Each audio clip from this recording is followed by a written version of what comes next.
আসসালামু আলাইকুম ওয়া রাহমাতুল্লাহি ওয়া বারাকাতুহু। সার্ফ থিঙ্কার ডিজিটাল মার্কেটিং এজেন্সিতে আপনাকে আবারও স্বাগতম। আমি Mohammad Saifur Rahman, founder and CEO of Surf Thinker. আজকের ভিডিও টপিকটা হচ্ছে অডিয়েন্স নিয়ে, যে broad audience versus narrow audience. আপনি আসলে ব্রড অডিয়েন্স দিবেন নাকি ন্যারো অডিয়েন্স দিবেন? চলুন বিস্তারিত জেনে নেই। কিছুদিন আগে ফেসবুকের একটা আপডেট আসছিল এবং সেখানে ফেসবুক বলে দিয়েছে যে আমাকে তোমরা হচ্ছে ব্রড অডিয়েন্স দাও, বড় অডিয়েন্স দাও। অডিয়েন্স যত বড় দিবে আমি হচ্ছে যে তত বেটার রেজাল্ট এনে দিতে পারবো। কারণ মানুষ যখন বেশি তখন হচ্ছে যে আমি সেইখান থেকে হচ্ছে যে ভালো ভালো বা সেখান থেকে হচ্ছে যে অডিয়েন্সটাকে খুঁজে বের করে আনতে পারি যে কারা তোমার থেকে প্রোডাক্টটা নিবে। এটা হচ্ছে যে ব্রড অডিয়েন্স। যদি এরকম কনসেপ্ট হয় তাহলে আমি হচ্ছে location, age, gender, details targeting, আমি এত টার্গেটিং না গিয়ে আমি হয়তো অল্প বেসিক টার্গেটিং করে সেটা বাকি বিষয়টা ফেসবুকের উপর ছেড়ে দিব। আমি গুরুত্ব দিব হচ্ছে যে আমার অডিয়েন্সটা কত বড় হচ্ছে, মেইনলি এটাই হচ্ছে ব্রড অডিয়েন্স।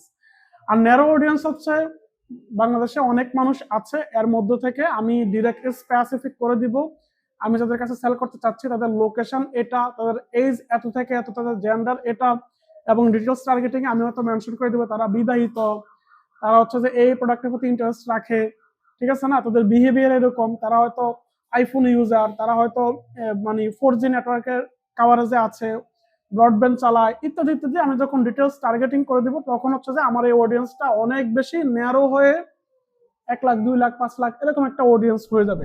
ফেসবুক তো কিছুদিন আগে অ্যানাউন্স দিয়ে দিল, কিছুদিন বলতে অনেকদিন আগেই। আপনি আসলে কোনটা ফলো করবেন? আপনি কি ব্রড অডিয়েন্স ফেসবুকের যে সাজেশন সেটাই রাখবেন, নাকি হচ্ছে যে আপনি ন্যারো অডিয়েন্স করবেন, বা দুইটার সুবিধা অসুবিধাগুলো কি? তো মূলত বিষয় হচ্ছে এটা। আমি এখানে এই সিদ্ধান্তটা নেওয়ার আগে আমি কিছু বিষয় আলোচনা করি, তারপরে আপনি আপনার সিদ্ধান্তটা নেবেন। আমি দুইটা ওয়ার্ড এখানে লিখেছি, একটা হচ্ছে ক্লোদিং ভার্সেস আরেকটা হচ্ছে হুডি। ক্লোদিং এর যেই মানে অডিয়েন্স সেটা উদাহরণস্বরূপ 10 মিলিয়ন, আর হুডি এটার যে অডিয়েন্স, এই কিওয়ার্ডের যে অডিয়েন্স বা ইন্টারেস্টের যে অডিয়েন্স সেটা ধরেন 1 মিলিয়ন। এখন ফেসবুক যেটা বলতেছে, তুমি যদিও হুডি সেল করো, হুডির অডিয়েন্স হচ্ছে 1 মিলিয়ন, বাট আমাকে হুডি না দিয়ে তুমি যদি ক্লদিং দাও তাহলে আমি হুডি যারা আছে তারা তো সেখানে পরেই গেল, কারণ 10 মিলিয়নের ভিতরে 1 মিলিয়ন আছে।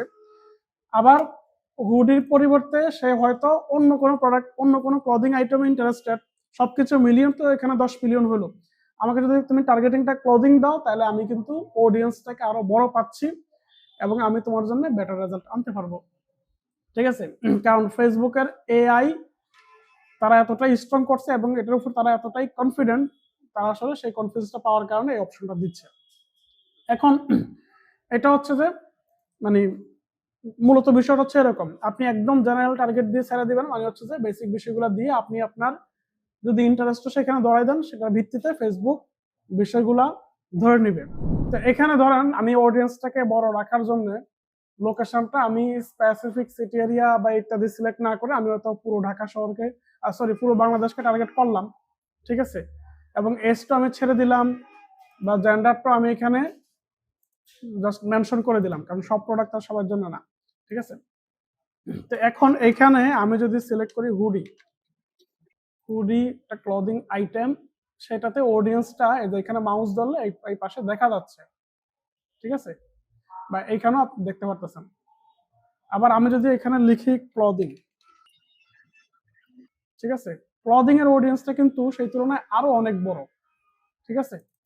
তা আমি যদি হুডিস ওয়ার্ডটাকে বা কিওয়ার্ডটাকে সিলেক্ট না করে যারা হচ্ছে ক্লদিং ইন্টারেস্ট সেটা দেই, তাইলে হয়তো ফেসবুক এখানে বেশি অডিয়েন্স পাচ্ছে, বেশি অডিয়েন্স থেকে সে আমাকে বেটার রেজাল্ট এনে দিতে পারে।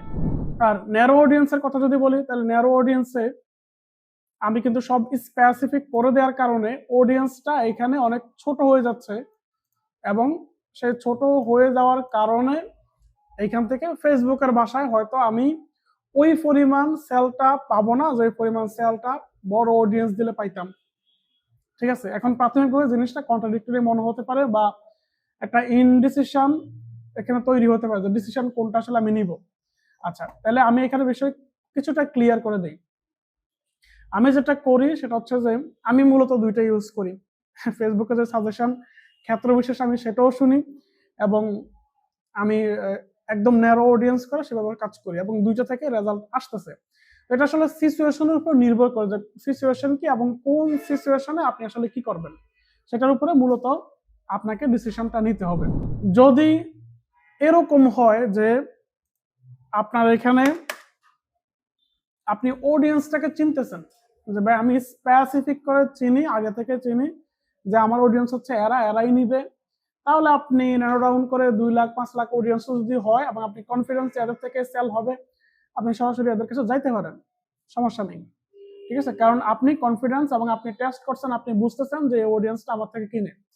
আর যদি এরকম হয় যে আপনি আসলে এখনো ওই টেস্টিং করে রেজাল্টটা আনেন নাই যে কোন টাইপের অডিয়েন্স আপনার কাছে আসে আপনাদের কিনে বা কোন অডিয়েন্সটা ভালো কাজ করে, যদি এরকম হয় তাহলে আপনাকে যেটা করতে হবে সেটা হচ্ছে যে আপনি বড় অডিয়েন্সটা দিয়েই প্রথমে বের আসেন। তারপর যখন সেল হচ্ছে সেই সেলটা অ্যানালাইসিস করে তাদের প্রোফাইল অ্যানালাইসিস করলেন, কথাবার্তা বললেন, ঠিক আছে, তখন হচ্ছে যে আপনি আরো স্পেসিফিকেশনে গেলেন, সেটাও আসলে হতে পারে। তাই আমি মূলত দুইটাই করি।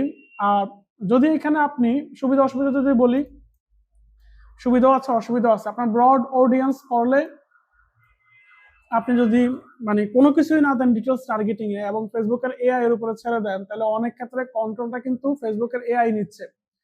তো সুবিধা এটা যে আপনার মাথা কাটানো লাগতেছে না, ফেসবুক বের করে দিচ্ছে। বাট এটা কিছু অসুবিধা আছে। অসুবিধা হচ্ছে যে কোনো সময় আপনার সেলটা কিন্তু ডাউন হয়ে যেতে পারে এবং সেল ডাউন হয়ে গেলে আপনি হাই হুতাশ করা ছাড়া আসলে কিছুই করতে পারবেন না, কারণ আপনি জানেন না যে আপনার রিয়েল বা অ্যাকচুয়ালি অডিয়েন্সটা কারা। ঠিক আছে, সেটা না জানেন না, কারণ আপনি ফুল কন্ট্রোলটা ফেসবুকের কাছে দিয়ে দিচ্ছেন। দিয়ে দেওয়ার কারণে আপনি আসলে এখানে কোনো কন্ট্রোলিং এ নাই। তো এটা সুবিধাও আছে অসুবিধাও আছে যখন আপনি ফেসবুকের উপর ছেড়ে দিবেন অডিয়েন্সটাকে অনেক বড় করে। আর যদি আপনি স্পেসিফিক করে চিনেন, ন্যারো ডাউন করেন এবং আপনি কনফিডেন্স, আপনি আগে থেকে টেস্ট করছেন, আপনি বুঝতেছেন যে এই অডিয়েন্সটা আমার থেকে কিনে, তখন আপনি সেলটা কিন্তু আপনার নিজের কন্ট্রোলে রাখতে পারবেন। ঠিক আছে, ফুল কন্ট্রোলে থাকবে এবং সেখানে আপনি সহজে স্কেলিং আপ করতে পারবেন, মানে কম টেনশন ব্যতীত। আর যদি ফেসবুকের এর উপর ছেড়ে দেন, বড় অডিয়েন্স করেন, আপনি $5 দিয়ে খুব ভালো সেল পাচ্ছেন, $10 দিয়ে পাচ্ছেন, 10কে আপনি 20 করতে গেলে 15 করতে গেলে তখন দেখবেন যে কস্ট পার রেজাল্ট বেড়ে গেছে, আপনার সেলটা সেই তুলনায় কম আসতেছে।